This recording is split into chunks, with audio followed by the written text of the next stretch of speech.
Hello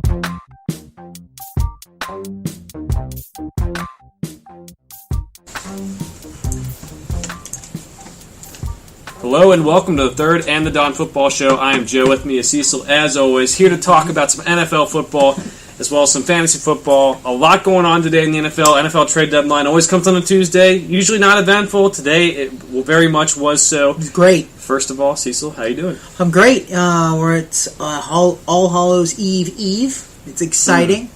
Trade deadlines today. A lot of great trades, like you said. I'm glad the last couple trade deadlines have gotten better and better. I think it's because, with the new rookie salary caps and stuff that have come place in the last couple of years, more people are willing to trade. So I love it. I do too, and I think they're starting to realize that, not as much as the NBA, but if you're not going to compete, trade for some draft picks, build for the future, especially if you have guys on the fifth-year option, you don't want to pay them the next year. Makes a lot of sense. Makes a lot of sense. It makes great sense. But let's talk about some of those trades. All right, we'll go kind of one by one here, in no particular order, just kind of what's written down on my sheet. But there was, for my knowledge, 5 big trades. I might be missing one. If you can help us out in the comments if I do, that'd be great. The first one we'll talk about, Ty Montgomery traded to the Ravens for a 7th-round pick. He had that big fumble against the Rams that I won't say cost the Packers the game because I won't guarantee Aaron Rodgers was going to go down the field and win that game. He has done it before, but he had kind of not had a good drive before that. It kind of was a really bad drive before that. So Montgomery, who apparently had some issues, had a temper tantrum on the sideline, slammed his helmet down for being taken out of the game before that point. I guess instead of cutting him, you get a 7th-round pick out of him. Goes to the Ravens. The Ravens behind Alex Collins and Buck Allen might need a pass catcher out of the backfield. So I kind of like the trade for both teams, as bad as that sounds. Yeah, he's insurance, I guess, for the Ravens, 7th-round pick. Not too shabby. What are you giving up for a 7th-rounder? Pretty much nothing. So why not? Mm-hmm. All right, so that's kind of the most meaningless trade there is. We'll see how that pans out for both teams. We'll remember Mr. Irrelevant, who's drafted there. Clinton Dix going to the Redskins and for a 4th-round pick. That was a little confusing for me, especially coming from the Packers. The Packers are still in the thick of it. I don't understand why you would do a trade. This just helps the Redskins because one of their biggest problems, their front seven's phenomenal.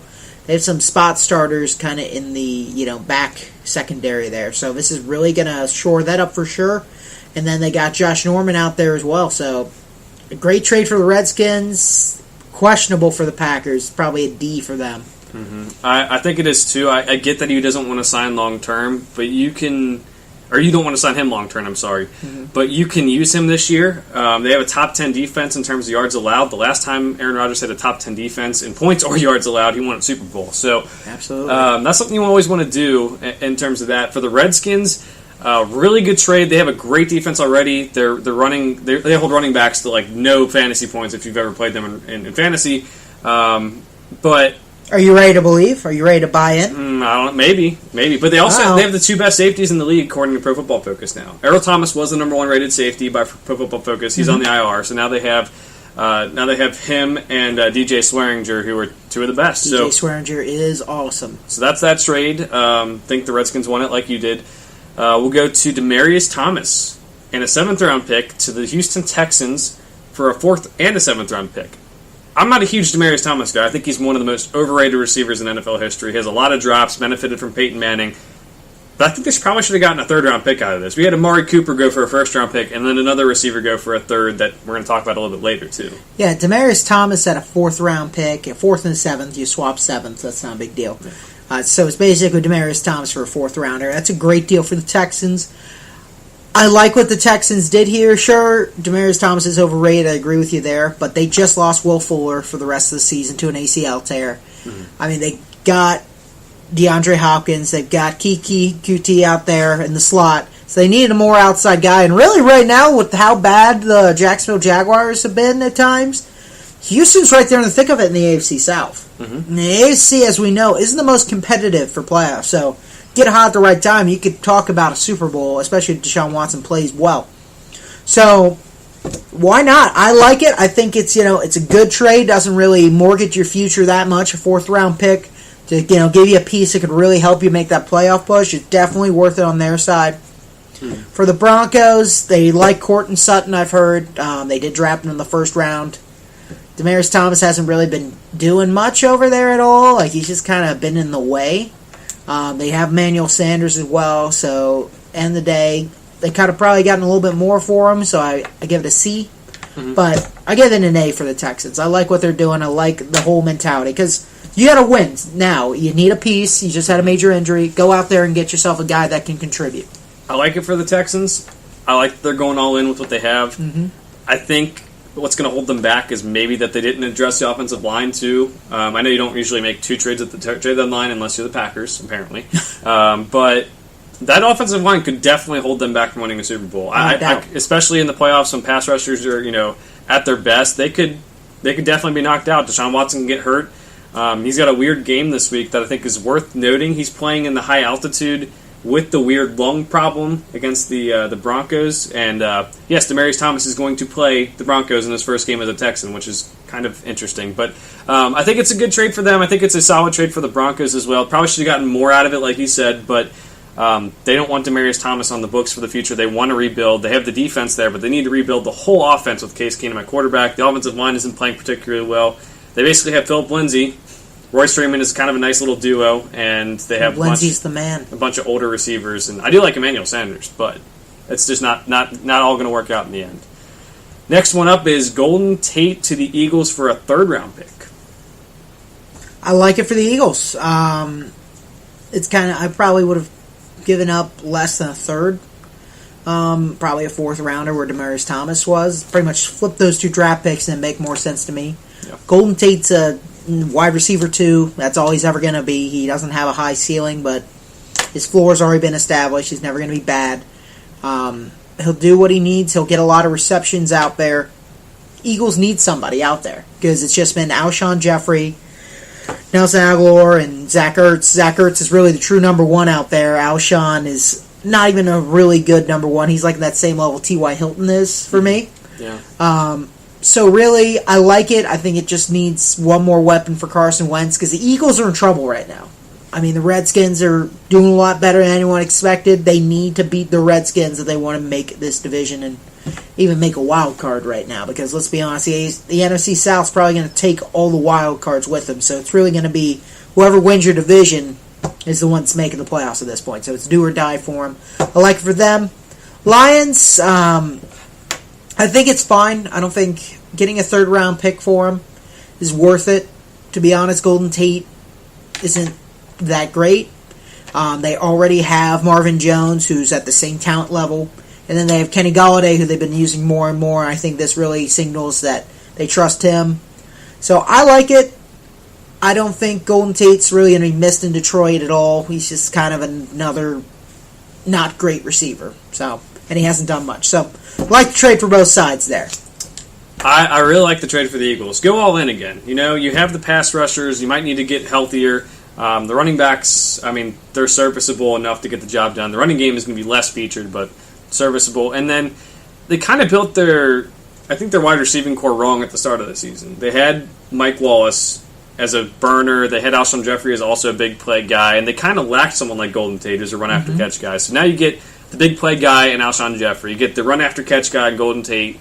And then you get Nelson Aguilar in the slot along with Zach Ertz, as you mentioned. So that's Carson Wentz has no excuse not to produce now, other than maybe the running game doesn't work out. So that I like what the Eagles did doing that. The Lions, I'm a little bit confused by their strategy. I get what you're saying. Like Golden Tate is definitely not the receiver that you're sitting there saying, we want this guy, we want to keep him around long term. And his contract does expire at the end of the season. But they just traded for Damon Harrison, and he's a 31-year-old defensive tackle who's, that's the age where they start breaking down. Mm-hmm. So are you trying to compete this year? Are you trying to compete next year? I have no idea what the strategy is. But, I mean, getting a 3rd round for Golden Tate I think is still worth it. Right. So, last trade we'll go over, Dante Fowler to the Rams for, I believe, a 5th-round pick. There's got to be something like chemistry thing that costs this one, because this one doesn't make much sense. Dante Fowler is a very good talent in the NFL on a very good defense, so I don't really understand why getting rid of him, especially when you're in the midst of competing for the AFC South and your team's doing worse and worse. I feel like this has got to be a personality chemistry thing for them because Dante Fowler's, you look at the talent on paper, is too good to trade for a 5th rounder. Great for the Rams.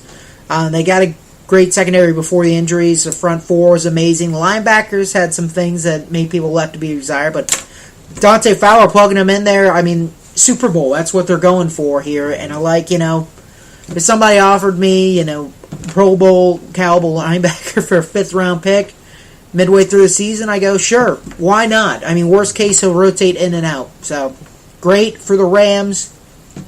It's an F for the Jaguars. It doesn't make any sense for me, unless there's something in the locker room I don't know about. Even then, 5th-round pick is nothing for him. Honestly, it's not worth. You might as well just bench him and keep him off the field instead of giving him to a competitor. Yeah, I think they traded him just because he wasn't playing as much. They have all those talented defensive linemen. I don't think he was starting. So still, but a 5th-rounder? I know, and that's what the thing. They just spent a 1st-round pick on him a couple years ago. Number 3 overall pick on him a couple years ago. So for the Jaguars, I don't quite understand it. Keep that. One of your biggest strengths is the depth of your defensive line, the talent of your defensive line. Keep that going, unless he really is just PO'd about it and doesn't want to be there. Chemistry problems, like you're saying. For the Rams, I absolutely love it. They are ranked 17th in sacks in the league. They don't have many weaknesses, but getting after the passer is one when you can take into account. They're winning a lot of games. Teams are throwing a lot. 17th is pretty bad when you have all those opportunities to rush the passer. So they're identifying that. He's probably going to play the 3-4 outside linebacker spot, which is fine. I mean, it's not rocket appliances out there. He'll figure it out. So I do love the trade for the Rams. Identify a weakness, give up almost nothing for it, and really make this shot at the Super Bowl. I like the teams that are going out and being aggressive with their picks if they have a chance to win the Super Bowl this year. Yeah, I mean, and it's not like the Dallas trade last week where they gave a 1st-round pick. Like, that doesn't make sense, because there's a difference between going for it and then just mortgaging your future for no reason. A 1st-rounder better be worth and all, just a crazy talent. I can't even think of anyone who would be worth it mid-season like that. Yeah. But yeah, overall though, that's the one trade deadline trade I didn't like, was the one we talked about last week with the Cowboys. But all these other ones, besides the Dante Fowler one, trading away for a 5th-round pick, that's meaningless. But all the teams that got these guys, you got them for pretty good deals. They're all going to help their teams contribute immediately, and I like that. Biggest head-scratcher is Patrick Peterson not getting moved. Yes. So he reaffirmed that he wanted to stay Cardinal after venting his frustrations last week, and says he's a Cardinal for the rest of the season at the very least. More power to him playing on that team. Him and Larry, I mean, I feel really bad for him right now.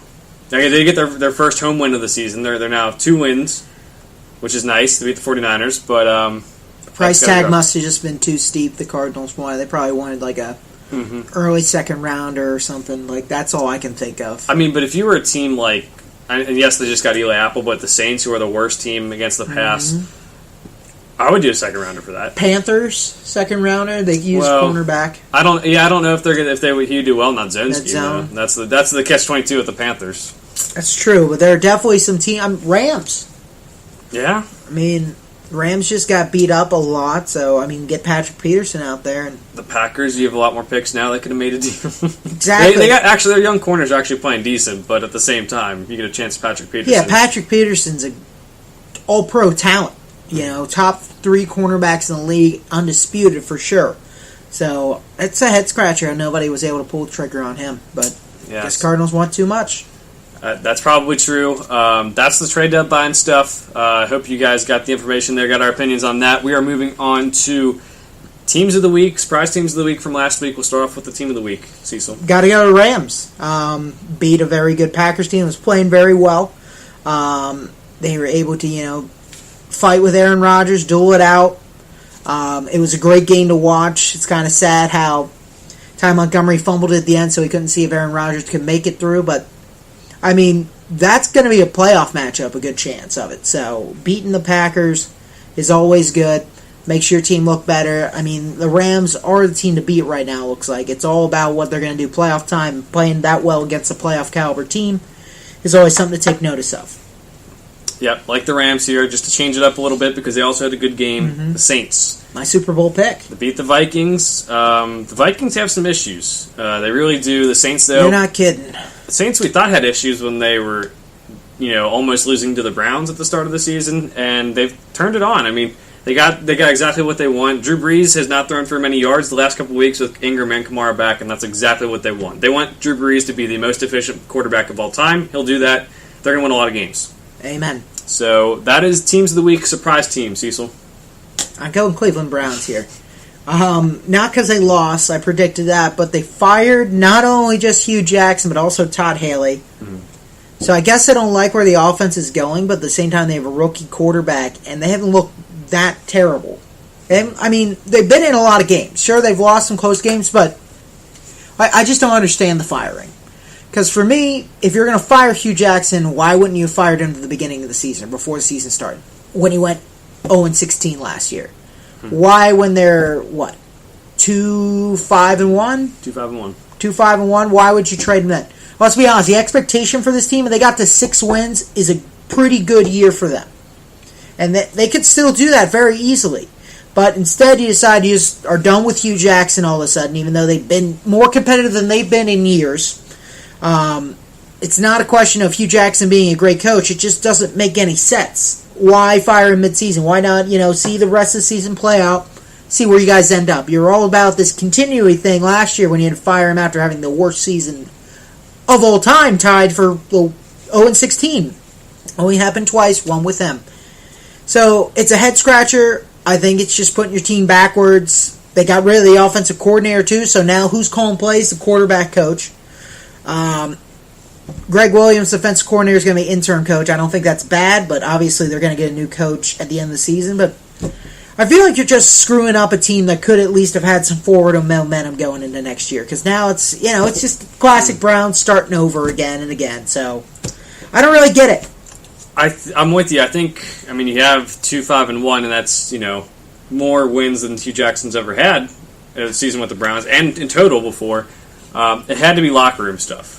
It literally had to. I think Hugh Jackson and Todd Haley were about to kill each other, and they said, let's just get rid of them both. We'll make Greg Williams the leader of Bounty Gate the head coach, so that's fun. And the funny thing is, Myles Garrett openly questioned the defensive game plan, so now you have an interim head coach who already doesn't have the faith of his team in him, the faith of the best player on the defense in him, because he said, we played the Steelers so close the first time, why would we change the game plan this time? And then they lost. So I'm with you on that. Definitely surprised everything that happened. Why wouldn't you just get rid of him at the start of the year instead of letting it play out? Had to be issues with issues in the locker room where they were literally about to kill each other. And to their credit, Todd Haley was in a bar fight last offseason. Hugh Jackson, I'd imagine if you only win 3 games in 3 years, you'd probably want to punch him in the face too. I wish I could see that. That's a reality show. Another reality show. Hugh Jackson fights him in a bar somewhere. I don't know, but some people are talking about Baker Mayfield's development out there. But for me, it's not like they were limiting him that much. It wasn't like the play calling was the worst or anything. Mm-hmm. I'd watch the game and be like, yeah, it's a less talented team playing a better team. And, in the NFL, chances are the better team's going to win. That's in all sports. So, I don't know. I just don't understand what they were expecting from this. I feel like John Dorsey just wanted to get rid of the guys that were there before him and just make his own team, which I think is not going to work either. I think it's just creating more problems.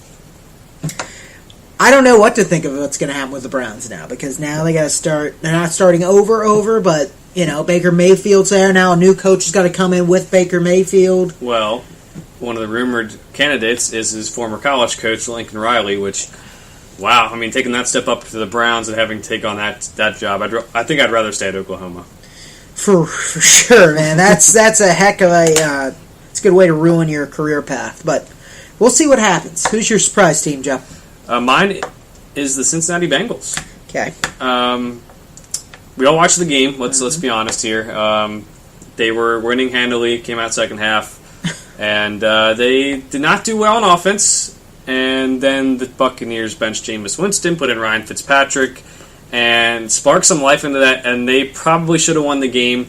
The gust of wind that was swirling around just a couple seconds after the kick was not there when that Fat Randy had a chance to win it. He did win it. So that's nice that they had that. I guess they got bailed out. They got bailed out by the wind.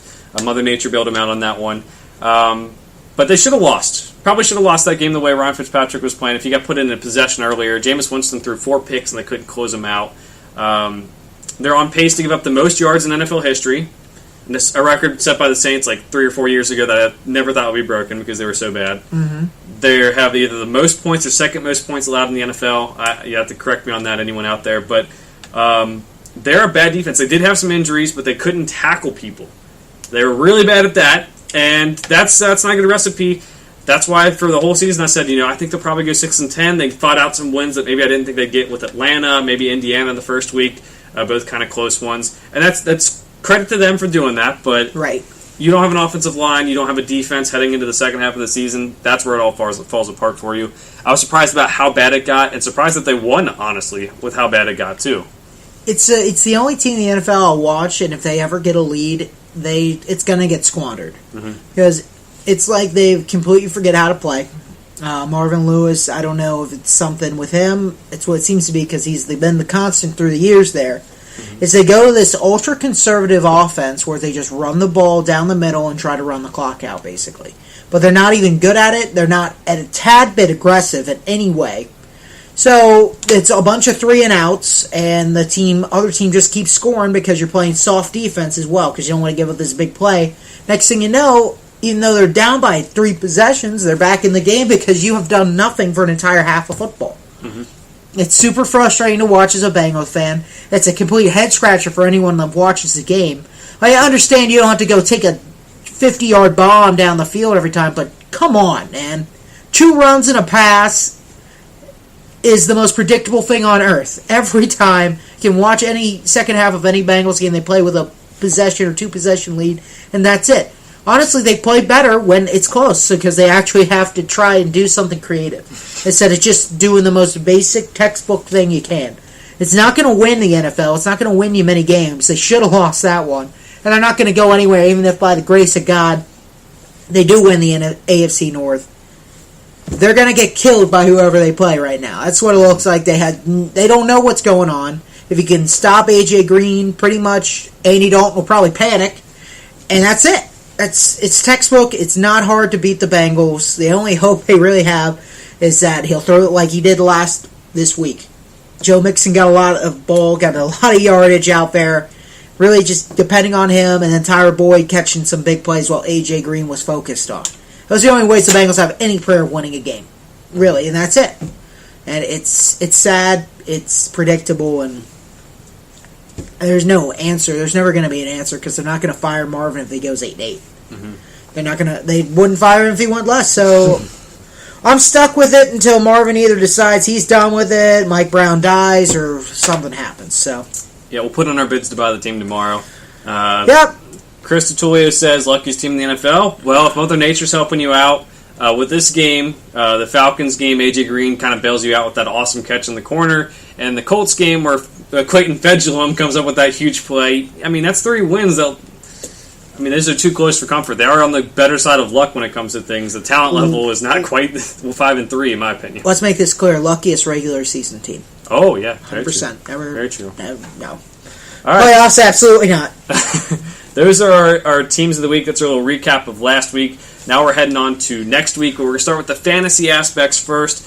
We're going to start with the fantasy players you want to play, and we're going to start off with the quarterback position. Cecil, what players are you riding with in quarterback position this week? Aaron Rodgers is an obvious one. Playing the Patriots, they don't have a great defense.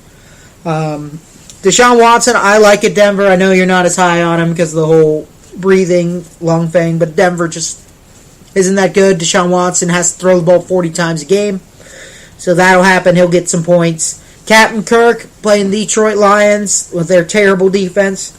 Ryan Fitzpatrick is also one of my pickups this week, obviously, if he has the start. They are playing. It's not going to be a great game by any means, but I think he should be able to throw the ball. I mean, that's just what he does. He just throws the ball up, and he kills it. They're playing Carolina.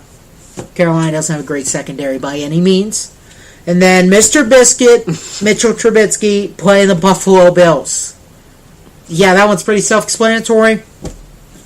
You sure? Tom Brady didn't throw a touchdown pass on Monday Night Football against. Doesn't matter. It doesn't. I mean, the Bills, they'll play some teams tough, otherwise they'll get destroyed. You got to roll the dice on this one. I mean, Mitchell Trubisky's been having a great stretch of games here. Been putting up a crazy amount of fantasy points no one would expect from him. No one's really talked about either because Pat Mahomes is out there. Yep. But, yeah, Mitchell Trubisky's, I picked him up last week because he was just sitting on somebody. He's my backup QB right now. I'm kind of afraid to start him because he could always regress. Yeah. But still, I mean, the guy's putting up 30 fantasy points. You got to put him in. Take a flyer. Give him a chance. Take the flyer, bud. I'll mention another really good one. I think is Cam Newton this week against the Buccaneers. We saw what Andy Dalton did in the first half. Oh man! Add in the rushing ability and everything else. Cam Newton should have a pretty good game against the Buccaneers, especially if both teams are kind of airing it out. Some value plays, as you said, Fitzpatrick against Carolina, kind of both quarterbacks in that game. And then Alex Smith against the Falcons. Falcons' defense is still banged up. I think the Falcons will give Washington a pretty stiff test here, but I think Alex Smith will have a good game in this one with how bad the Falcons' defense and how banged up they are. Let's move over to the running back, Cease. All the top guys are going to have great games. They're playing some pretty soft defenses. But the more value guys, we're looking at Latavius Murray playing the Detroit Lions, Philip Lindsay playing the Texans, then James White playing Green Bay Packers. All right. I also went a little bit value here. Chris Carson against the Chargers. Guy who's on your bench, but you might want to start in this one. And then I went with Matt Breida against Oakland. The defense is pretty bad. Marlon Mack, if you watch Marlon Mack this week with the Colts, rack up 25 fantasy points at the very minimum if you're in a standard league. You know how that's going to go for Matt Breida. If he plays, he looks like he's going to play. He played last week. Kyle Shanahan's injury reports literally mean nothing, so don't read those. Never. Unless it says out, you play him, in my opinion. And I'll go Aaron Jones against New England. They traded Ty Montgomery out of there. He got 12 carries to Jamal Williams' 4. They finally figured out that he's the best running back on their roster. 12 carries, about 89 yards or so, and a touchdown against the Rams, who have a great defensive line. Against the Patriots, where it's not as good, yes, there's going to be some Brady versus Rodgers dueling going on, but Jones should get maybe a rushing touchdown, maybe 60, 70 yards at the very least. So I'm playing Aaron Jones this week. Wide receiver, Cease. Really? There's just a couple key matchups here I'm starting to realize as I've looked at all this. One, Vikings are playing the Lions. Okay. So feel free to play Adam Thielen and Stephon Diggs. Darius Slay's going to cover, I think, Stephon Diggs. So Adam Thielen usually gets the better game, even though Stephon Diggs is better just because that's just how it plays out. Broncos are playing the Texans, so all the wide receivers. So Cortland Sutton, Emmanuel Sanders will have good games. I like DeAndre Hopkins as always. Kiki QD should be back. He'll have some good plays out there. Panthers and Bucks. Look out for DJ Moore, who's one of my pickups this week too. Spoiler alert. Spoiler. Bucks, you got Godwin out there. You got Mike Evans. You got Deshaun Jackson will probably have a big play this game. Everybody in the Rams-Saints game. Good God. I mean, neither team has a secondary. So Brandon Cooks, Cooper Kupp, if he somehow does manage to play, Robert Woods, all those guys are going to be great. Yep. Saints, obviously, you got Mike Thomas out there. Traquan Smith didn't do great last week for me, but I think he could have a bounce back at any time. So those are kind of all my guys right now. And then I like Galladay against the Vikings. Oh man, just had to throw that one in my there. Boy. Took almost everyone. I know, I tried to. Just ruin your life. Deshaun Jackson against the Panthers. Fitzpatrick and him have some sort of weird chemistry. It's the jacket. They wear each other's clothes, and they just. Oh, okay. Maybe we should do that to have a better live show. You want to try to? I mean, I don't think it'll fit. Yeah, that could just be like the you know how players sometimes don't wash their socks or whatever if they're in a playoff run, which is kind of disgusting. We might have to try something like that. Kenny Galladay against the Vikings. Obviously, no Golden Tate out there. Marvin Jones is playing well, but they always need a number 2 target in Matt Stafford's offense. Galladay is going to be that guy. And then I'm going to go with Devin Funchess against the Buccaneers. I think Cam Newton's going to have a big game. Funchess of Oats? I think DJ Moore is a, not going to say boom or bust player, but he had 5 receptions last week and 2 rushes, which helped out. I think Funchess is the one he's going to target a little bit more, even though I don't necessarily like him as overall or every week. I think this week he has a big one. Let's go to tight ends. No Gronk, no Ertz, no Kelsey. Can't say those names. They're going to get those points no matter what. Jack Doyle. Jack Doyle's back, baby. Doyle rules. Oh, Doyle rules. Get ready for that. I like Jimmy Graham this week. Kyle Rudolph's always a good play as well. I like O.J. Howard against Carolina, even though Kuechly will be probably more focused on the run, if anything. I'm trying to think of anybody else out there that's really going to kill it. Jared Cook's playing the 49ers this week, so get ready for that. Jordan Reed's playing the Falcons. And those are going to be my guys. Going to save some people for you. You suck my battleship. Okay. You want to go? You can go first for defense. How about that? That's okay. Jared Cook against the 49ers. You mentioned it. He's on fire this year. He's one of Derek Carr's only remaining targets, him and Jordy Nelson. I guess Jalen Richard out of the backfield, too. I don't know what's going on. They got Brandon LaFell. They got Dwayne Harris. They got Martavis Bryant out there. It's kind of a hodgepodge after those guys. Derek Carr's fantasy campaign is puzzling to me. Yeah. I mean, I guess he's become that quarterback who's so far down in games, he just starts chucking up and getting garbage points. He's a bad quarterback. Like, he goes from 17 points to 33 in my 6. You get 6 points per touchdown. But I can't do it, man. I can't start him, and then I regret not starting him. My life is just the worst. It seems like it. It's very hard. I also had O.J. Howard against Carolina. He's been putting up some points lately. And then Jimmy Graham almost had a touchdown. His butt was down at the 1, and then they ran it in with Jamal Williams for the Packers. But against the Patriots, they like to take away what teams do best. Throwing to the tight end is not something that the Packers have done best ever. It's always about the wide receivers, so they're going to spread them out. Jimmy Graham's going to be open over the middle, and that's why I think he's going to have a good game. Defenses, Cease. If you could put as much infinite amount of money on this game as you possibly could, Bears defense is playing the Buffalo Bills this week. Do you hear what happened? You hear starting again? Oh, no. Yes, Derek Anderson in concussion protocol. No. Nathan Peterman expected to start. Oh, man. I'd put money on the Bears defense outscoring the Bills offense this week. Wow. That hurts. Yeah. Out there. That's kind of my big one. There's a lot of kind of mid-range games that are going to happen. Who do you got? You tell me. All right. I'm going to let you go instead of me stealing all the picks, because cool. that's what's going to happen. Chiefs against the Browns. They fired their head coach and offensive coordinator. Hey, Bounty Gate, man. Put the Browns defense down for 10. I think the Browns team might get a little bit better by losing the head coach, maybe not the offensive coordinator. To just assign play calling duties on this week against a team that's very, very competitive.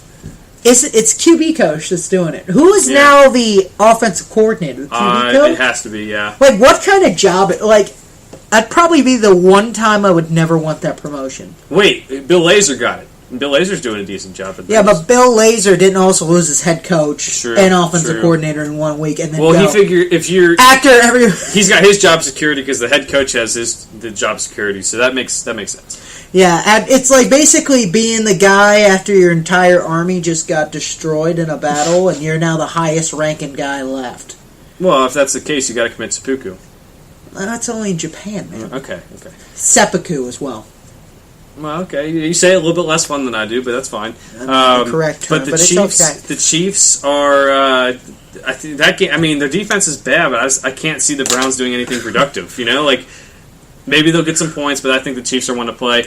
And then I'll also go 2 more here. Dolphins against the Jets. Jets have been up and down offensively. I don't really trust it. Broadway Sam? Yeah, Dolphins are at home. They've had so much time to rest up for this game because they played on Thursday night against the Texans.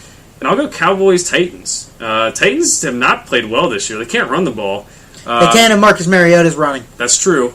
The Cowboys have a great defense. I think they're a defense that, if you're desperate, maybe there's a bye week, maybe just there's not a lot of defenses on the waiver wire, pick up the Cowboys. I don't think the Titans are going to gash them at the very least, You're absolutely right. See, it's not a great week for defenses. It's not a good flyer. I mean, there's just everybody that's middle of the line is playing a middle of the line person. Yep. Except for that Bears-Bills game.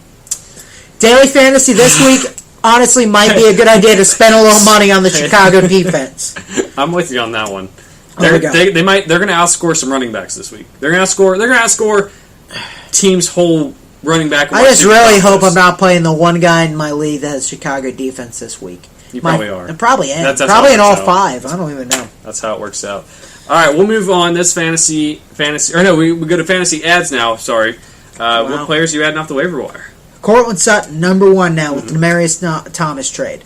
Before that, wasn't even on the radar, but now he's going to get all those catches Demaryius Thomas should have been getting all year, but hasn't done anything. And Cortland Sutton still got a decent amount every once in a while. So I like him a lot. He's a must-add. Aaron Jones, still not owned in half of ESPN leagues, basically. Yep. Head scratcher, even though he had the big game and then had kind of fallen off. Still half? Come on. I mean, I've been waiting for you to drop him this whole time after I dropped him like an idiot. But it's okay. I'm not going to. It's sometimes you win, you lose. One man's loss is another man's gain. Kiki QT, Will Fuller is not there anymore. He's the slot guy anyway. They should do well. Demaryius Thomas is there, but I don't think that's really going to eat into what QT does. So, him. DJ Moore coming out of the Vengeance after being in the doghouse the entire season. So get ready. They loved him in training camp. Well, if you go 115 miles an hour in a school zone, I think you do DJ. Sorry, I don't want to. Yeah, don't you cramp his style, man. I think we got a new reality show. Is he trying to go back to the future? I don't know, man. That would be cool. Is Cam Newton? Who's Doc Brown? It's Riverboat Ron's Doc Brown. Yeah, he is. Yeah, definitely. There we go. Jack Doyle. Who rules? Doyle rules. Doyle rules. He's back. That's pretty much it. He was the bane of a lot of random fantasy owners last year because he would get points for no reason. Mm-hmm. Eric Ebron is there still, but he's back. 2 tight end sets. Exactly. You have to wait on the Colts are on bye, but you have to wait on him production wise. But add him now if you have the spot. Stash him. See what happens. If it's magic, of course. If it's magic. I'm with you on that one. If you're desperate for a quarterback, definitely pick him up. Other ones I agreed on, Aaron Jones, you said everything you need to say. Cortland Sutton actually was starting to get more run in that offense anyway, so that's why they traded Thomas. Works out. And then DJ Moore also stepping up. I'll add in Doug Martin is only owned in 51% of ESPN leagues right now. So after the dude gets 13 carries, rushes for about 80-something yards, gets 70 yards, gets 2 catches for about 13 or so. It's 8 points. He did fumble, but 6 points. He's got the volume. He actually ran really well. Best I've seen in years. It was against the Colts defense. So like contract year, Doug Martin. Yeah, exactly. But they do have the 49ers this week especially, so add him this week, play him if he's available in your league. I think he's going to at least get 1 rushing touchdown, maybe even a bigger game than that, honestly. Oh. So Doug Martin's one. Then David Moore for the Seahawks. He's had 25 fantasy points over the last 3 games. Seahawks cut Brandon Marshall this week. They do still have Tyler Lockett and Doug Baldwin, but Moore's a big play guy. I think he can keep it up. I mean, maybe not have that good of games, but who knows? He's producing, so take a flyer on him. Maybe I probably wouldn't add him yet, but I'd keep an eye on him at the very least and see how he does.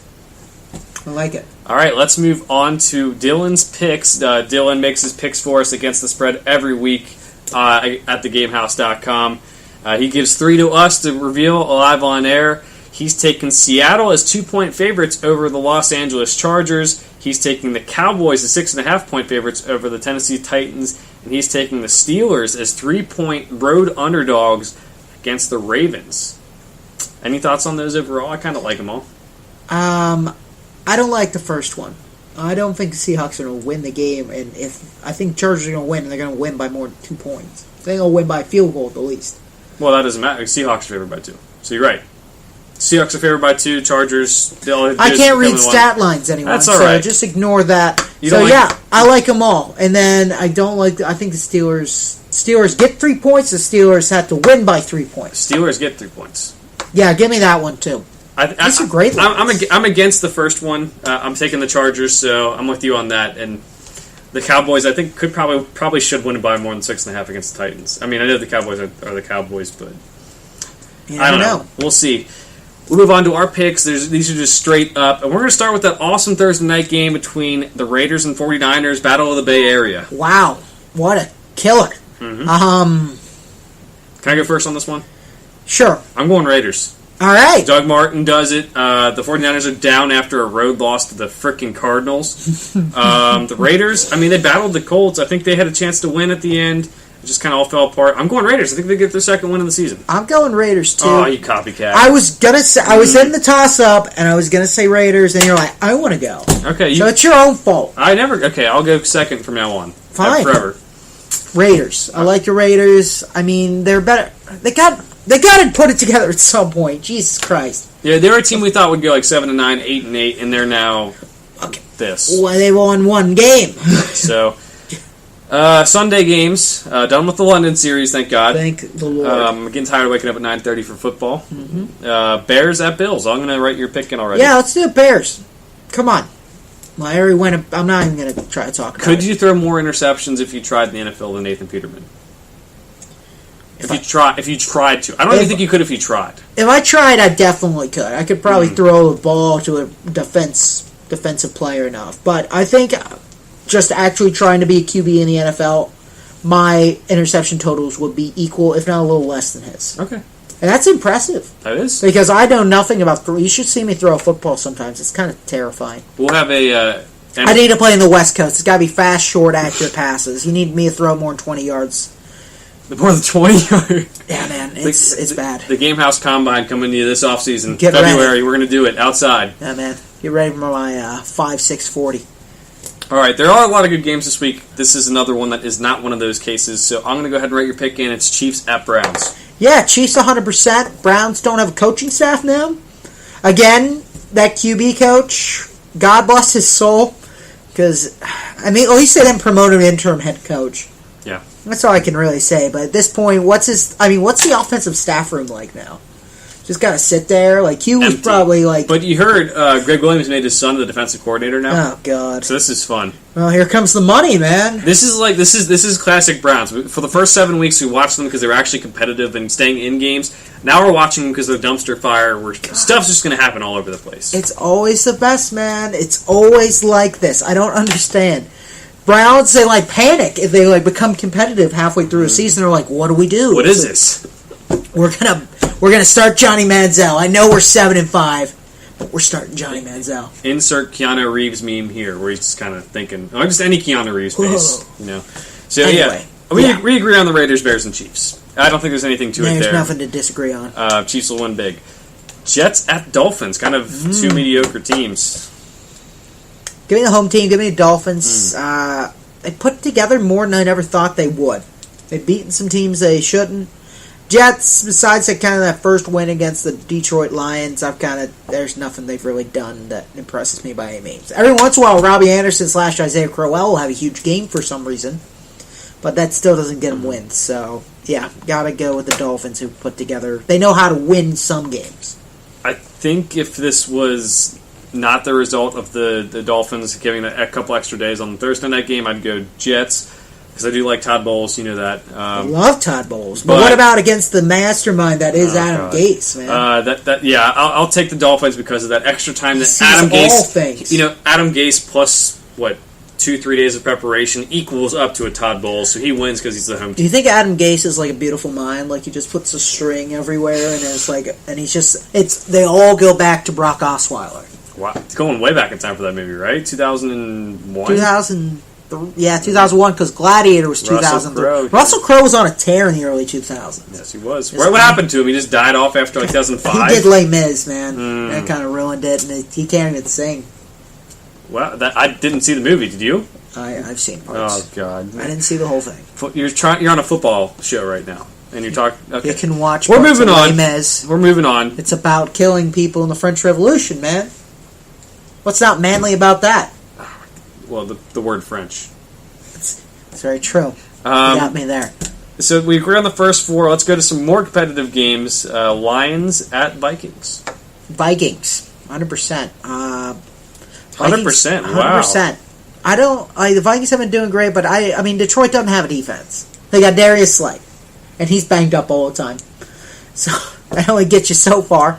Offense, not great by any means, but I will take this moment, since we're in that slot, talk about my guy again, Kerryon Johnson. He didn't do so well last week. Didn't do great rushing-wise, but guess who got a lot more passes all of a sudden as well? Kerryon Johnson did. That means he's taken the place. He's taken his place at the top. LeGarrette Blount didn't do anything. Okay. And I barely saw Theo Riddick either. So really, I feel like I've wasted a high draft pick on this guy. Has he rushed for 100 yards yet? Yeah. Is he the one who broke the record, who broke the streak of not rushing for 100 yards? He's done it twice now. Oh my gosh. Yeah, he's setting up to break your heart, man. I'm telling you.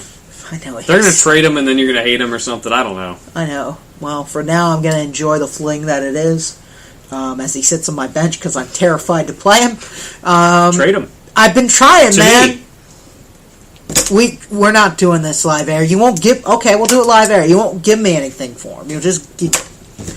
We're not doing it live on air. DeAndre Hopkins, give it to me. Oh yeah, great trade. Yeah, we'll do it. Great trade for me. Vikings are winning this one.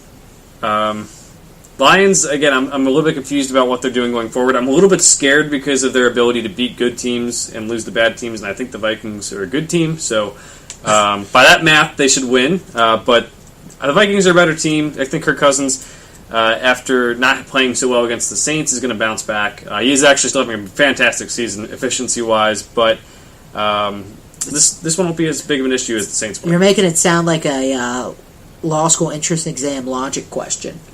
Therefore, if the Lions lose the good teams, they lose the bad teams. It's the transitive property. I don't know. Yeah, man. So for all the lawyers out there, figure that one out. Yeah, we're going to law school next year. And LSU.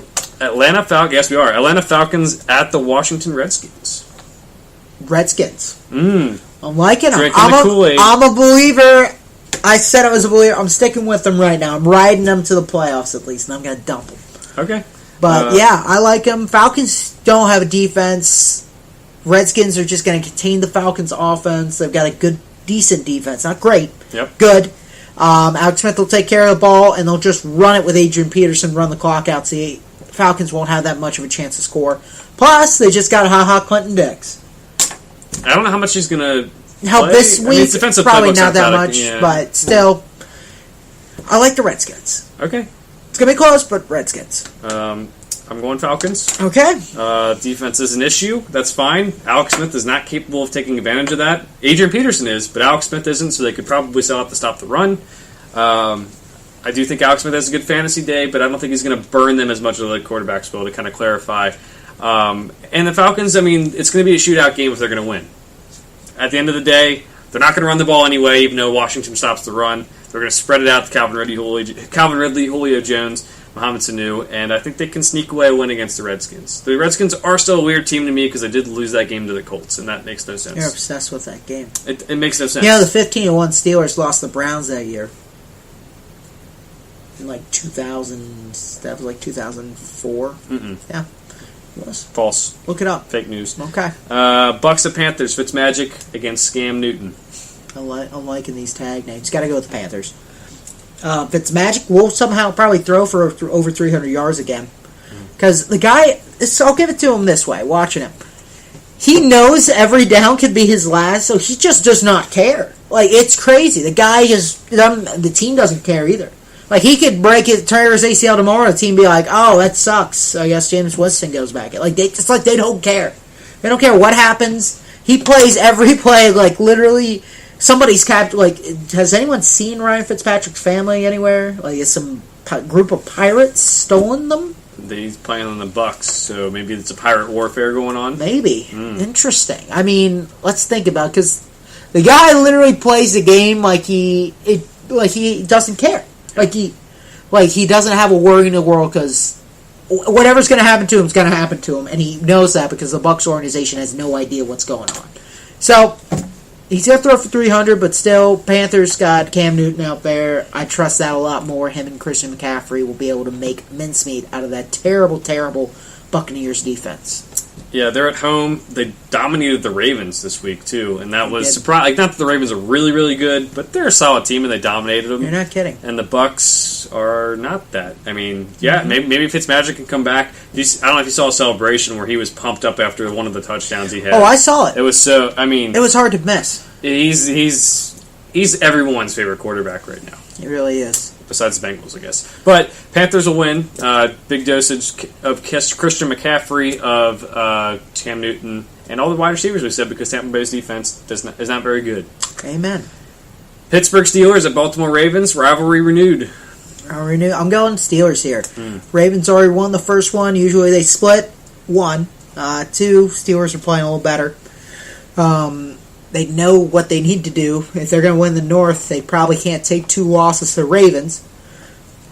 I mean, Ravens haven't been that good. They've been on a losing streak. They've looked real bad. Defense hasn't looked great. It was supposed to be real good, apparently, even though I didn't believe that at the beginning of the season. They're just old. So they're wearing down. Joe Flacco's regressed back into the idiot that he is.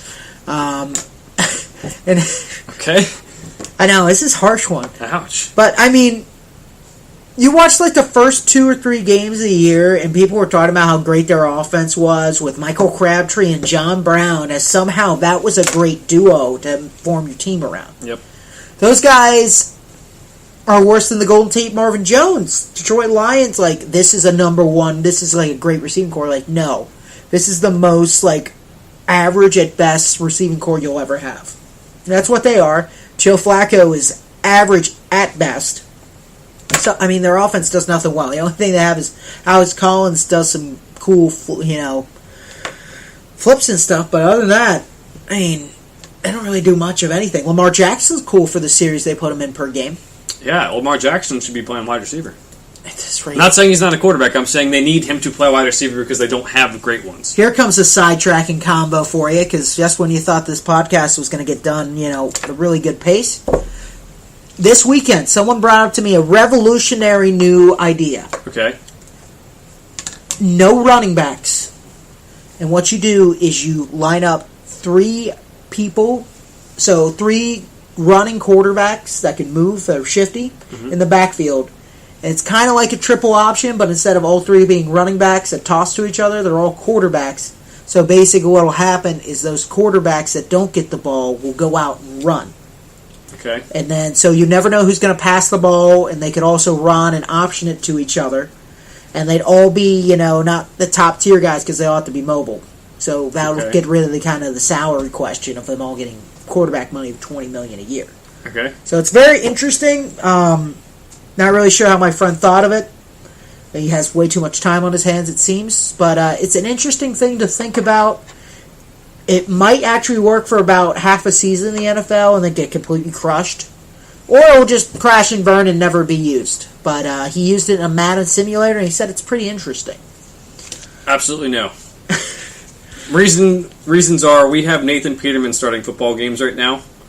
We would have, I know they wouldn't be the greatest throwers, but we would have players. Well, they'd be like the shifty guys. So, like the guys I who played quarterback in college and played wide receiver in the NFL. Or, Tyrod Taylor, like guys of that kind of mold that aren't the best, the strongest QBs, but they'd be masked by this weird option. This wing T formation has never been stopped in football, which is basically a triple option. And it's no longer run because it's boring. That would be the opposite. I think it would be stopped pretty quickly. I think it's like it'd be really fun to do and it would work for you're right, like a couple games. It'd be like that Dolphins Wildcat game against the Patriots where people didn't know what was happening. It'd be really fun to watch, but at the end it would be probably ineffective after teams figured it out. Well, that's what I said because I debated with him because he was so sure of it. I'm like, what happens, when there's a blitz and all 3 of those guys are back there? Like they're going to be running from the backfield every time, so they'll easily probably be covered by linebackers. So it's interesting. So if any team ever gets desperate enough, Cleveland Browns, they're not doing anything. Might as well try it. Yeah. They don't have a quarterback. They got Tyrod, and Baker moves. Tyrod should have been traded too, by the way. That was weird. Yeah, I don't know. Anyway, I'm going Steelers too. We're picking games. Much improved team. They are going to win the AFC North. I have no doubts about it after the Bengals performance. I have no doubts about it after how the Ravens have played. They're going to get there. James Conner's a stud. They don't lose much with losing Le'Veon Bell. James Conner's killing it. And defense is the defense. They're not very good, but they're hanging in there. So Steelers are going to win. Cool. All right, let's go Texans at Broncos. The Sean Watson lung game is what we're going to call this one. It's not the flu game, but he's a winner. It's the iron lung. He's got lungs of iron. Yeah, he's going to do it. Maybe his lungs have been punctured by the amount of times he's gotten hit now, but I like the way the Texans are playing because Lamar Miller is rushing for yards. Like Lamar for yards, yeah. Multiple yards. Put them together, multiple yards. For more than 1 yard a game. Yeah, let's be honest here. Beginning of this year and all last year, the guy would rush for 50 to 60 yards a game. You'd be like, wow, that was useless. Now he's hit over 100, I think, last 3 games in a row. And that's great for them. Gets the pressure a little bit off Deshaun Watson. Deshaun Watson's playing good. I know the altitude is a question mark for sure. But even if Deshaun Watson doesn't have the best game of his life, the running game is getting better. And the defense should be able to limit a very, very bad Broncos offense. Because really, it's just Philip Lindsay. And that's it. That's all you need to do. Cortland Sutton will get some more action. But no one's afraid of Case Keenum in any means. I'm not even afraid. You know, like, how tall is Case Keenum? Like 6'2"? Probably. I think I could win in a fight. That's the debate next week. Case Keenum versus Cecil. Do a auction that off for charity. And I'm going Texans too. Offense for the Broncos isn't good. Mm-hmm. And the defense has been vulnerable at times, which is kind of weird for how much they've invested in it. But I mean, they're always on the field. The secondary is bad. If Deshaun Watson has no medical issues in this game, and I'm being totally serious about this, because I think it is, and if he had to ride on a bus last week, there might be some issues. If he has no medical issues, they're fine. If he does, they might lose this game at the end of the day. It's not a big deal because it's the AFC South, and all the teams in that division stink. Right now. They are all playing like absolute garbage. Yep. Nobody wants to win. Chargers at Seahawks. Chargers. I don't know why people are thinking the Seahawks are going to win this game. I get it's in Seattle, but it's from LA to Seattle. Chargers don't even have a good home field advantage anyway, so it doesn't really matter. That's a non-factor for them. And, I mean, Seattle's doing well with their run game more than anything, but at the same time, that's not really an answer to the question, really, because Russell Wilson finally had a good game, but hasn't had a good season. Defense is nothing. I think the Chargers are a more complete team every time they play. I think they're one of the more complete teams in the NFL. They've given up some plays on defense so far this year, but they've had a bye week. They've been rested. I think they're going to get back on track. They're always a late season team anyway, so give me Chargers. Yeah, I'm going Chargers. I think the X factor here is Melvin Ingram. Joey Bosa likely not playing in this one either, out for a little bit longer. Melvin Ingram doesn't get a lot of publicity, but he's really good. I think he gets just enough pressure on Russell Wilson, makes him move back there, makes him uncomfortable, that he helps him out. Melvin Gordon also a little bit banged up. I think he's going to play.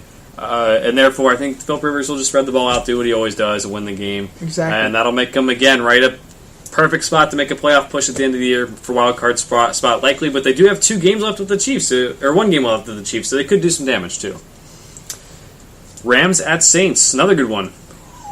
Ooh, I think this is going to be the Rams' first loss. Oh my! You just copy my picks every time. I said it first. I can't even see I can't even read that. You couldn't. Okay, I agree. You couldn't read that. Saints, man. I got to go with my Super Bowl team. They're playing good. I mean, they don't have a defense, sure. Rams don't really have a secondary, so it's going to be an offensive juggernaut battle. It's pretty much which offense you like, and I mean, I love both these offenses. Let's be honest, and they're not like they're not the Chiefs. The Chiefs are almost like just weirdly too good. Well, these two, it's like I love all these guys. Like they all got great. They're all great characters. You're like Mike Winchell. I love all y'all. I love all y'all. Friday Night Lights. It's true, but I trust Drew Brees always. One, it's getting played in New Orleans, correct? Yes, sir. So, Superdome. Drew Brees doesn't lose the Superdome. It's that easy. Facts. It's a fact. It really is. You look at his record. 0 losses. All right. Now we're taking things a little too literally, but Drew Brees has not lost many games in the Superdome. Rams won't go undefeated. This is not going to be that game, I feel like. I feel like they came up against a close game. They've been losing, getting too close to teams they probably should have beat a little bit more, like the Packers last week. I think they can win. I'm going Saints. I'm, You gonna change your pick? No, I can't. Right. I'm kind of souring on the Rams. Like, not that they're not a great team, but like they have, like we said with the Sacks thing, they have some flaws. They need to figure out, and they did address. Are you saying they're not as strong as they're not going to win a Super Bowl like some people think? They might not. Your Saints pick might be good. I don't know who did I pick out of the NFC. I don't remember who I picked out of the NFC. Might have been the Rams. I think it was Jaguars, Chargers, and the Jaguars beat the. We'll figure it out. We'll go back to the tapes. We'll go through the data. You didn't pick an NFC. You picked the Eagles, didn't you? No, there's no way I picked the Eagles. Vikings? We'll have to go through. Yeah, we'll go through the tape, everybody. We'll reach into the Game House vault. If anyone knows, please let me know. I have the memory of a squirrel sometimes, but other times when I want to remember things, I have the memory of I don't know, someone from Somebody with a good memory. Someone wicked smart.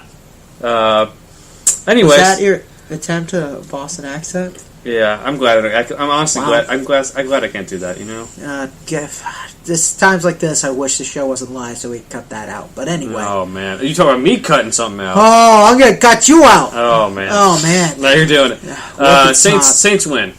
Okay. Rams can't win everything. I think they're going to go into the playoffs with 3 losses, maybe 4. I think they're going 14-2. 14-2. All right, heard it here first. Okay. Packers at Patriots. Give me Packers. There we go. Patriots a good team. Not the best on defense though. It's very up and down sometimes. They are playing in Foxborough, but I don't know. I like Aaron Rodgers, the new GOAT. What? What do you mean the new GOAT? The new GOAT, man. The passing of the torch. First of all here, it's greatest of all time, not greatest of all time right now. All right. Second of all, the GOAT is Aaron Donald. Okay, Goron. Okay, Gorn. That sounds like something out of your Harry Potter films or something. But they're not my. The GOAT is Aaron Donald. He already has 10 sacks this year, by the way. Okay. Aaron Donald's the GOAT. Just let you know. Okay, man. Anyway, you prove it wrong. Go ahead. It's the passing of the torch game. Everyone knows what this means. It's the new kid on the block trying to take down the old guard. We all know Aaron Rodgers is the best quarterback in the league currently. Tom Brady is the best all time. Quarterbacks-wise, probably. Good chance. Top 3 all-time indisputably. So, both of them know what this means. They're both going to be ultra-competitive. Packers are fighting for their lives, to stay atop the NFC North here. Patriots have a lot of holes. They don't really have a good running game right now. They struggled against the Bills, so give me the Packers. I'm going Patriots. Cool. A disagreement. There you go. There's one. Packers traded some players. I mean, I think a lot of it is addition by subtraction with Ty Montgomery, but at the same time, is not someone you want to lose. I know we talked about that earlier, but going into the Patriots game, they'll find a way to exploit that. They'll find a way to exploit the fact that Mike Pettine's offense is a blitz-heavy offense, or Mike Pettine's defense is a blitz-heavy defense. Blitz-heavy offense. And Tom Brady will carve that stuff up all day. He will. Hey, it's Thanksgiving dinner. Hey, that's coming up. Yeah, get ready. All right, so use that one. Patriots for me, Packers for you. Monday night game, Titans at Cowboys. And actually, I mean, it's a decent game. Not the greatest, but terrible. I've seen worse. The Falcons and Giants? Yeah, I fell asleep. I don't even know who won that game. Bills, Patriots, last 2 weeks. They've had some barn burners. I'm enjoying being able to sleep on Monday nights now. No, I'd rather not sleep. So you can sleep in baseball season. Yeah, that's true. That's right. You're absolutely right. Anyway, yeah, I've got to go with the Cowboys. Obviously. Obviously. I mean, they've got a better defense right now. I don't trust Marcus Mariota or that offense worth anything. Mm-hmm. Honestly, they should just. Biggest thing is just get the ball to Deion Lewis from now on, almost. Derrick Henry doesn't do anything. Okay. He's completely ineffective. That's the way the game flow is going. So, Deion Lewis should just almost play, I'd say, like 70% of the snaps. Derrick Henry should be the change of pace back now. Wow. I mean, let's be honest. He's not doing anything. They're getting 40 yards a game on 15 carries. What good does that do? You might as well just pass it every down and have Marcus Mariota run out of the pocket. Yeah, they should go back to the run and shoot offense they ran when they were the Houston Oilers. Honestly, that'd be one more fun. They might have to at this point because it's bad. They can't run the ball. Anyway, if a team is in that much of a disarray on offense, and the other team's the Dallas Cowboys, they also put enough together to win. I'm not saying it's going to be great by any means, but they'll do enough. Defense is good. We talked about this earlier. The Titans' offense really doesn't have anything going for them. I'm going Cowboys, too. I think it's barely. If they keep the ball on the ground, they're going to win the game. It's that simple. Without a doubt. Hopefully work Amari Cooper in a little bit here. Any final thoughts on football for the week, Steve? So we kind of covered just about everything we could have. It's true. I'm kind of bummed. Trades, fantasy football. We didn't pour more Halloween references in there. Well, it is what it is, I guess. I don't know. I'm trying to think of one on the fly. It's just not working out. I'm not a big Halloween movie guy. I'm a big Halloween holiday guy. But what? You don't like Halloween movies? No, they're good. I don't know. God, we're trying to get people to like this show, and you're trying to hate on it. I heard the new Halloween is good. I'll have to watch it. I watched it. It was great. Highly recommend. So you had all that fresh in your memory, and you didn't... I mean, yeah, but it's hard to throw in like a serial killer into a football reference. We've made a reality show out of every single thing possible in the NFL. We brought up Back to the Future tonight because DJ Moore drove 115 miles an hour through a school. I don't think it was actually a school zone, but it's more funny that way. So, do you think like Hugh Jackson's gonna like Nightmare on Elm Street some people in Cleveland, or Todd Haley? You think Todd Haley is visiting? No, one of them is going to turn into Scary Terry from Rick and Morty. Scary Terry, I guarantee it. Yeah. All right, that's our show. There's the Halloween references at the end. Had to put them in there. We'll be back next week, recap everything as it gets to the playoff push, go over which teams are doing well, which teams aren't, all that good stuff. Make sure our Super Bowl picks are all in line, too, which is something we definitely need to do. For now, thanks for watching. We'll see you guys next week. See you guys.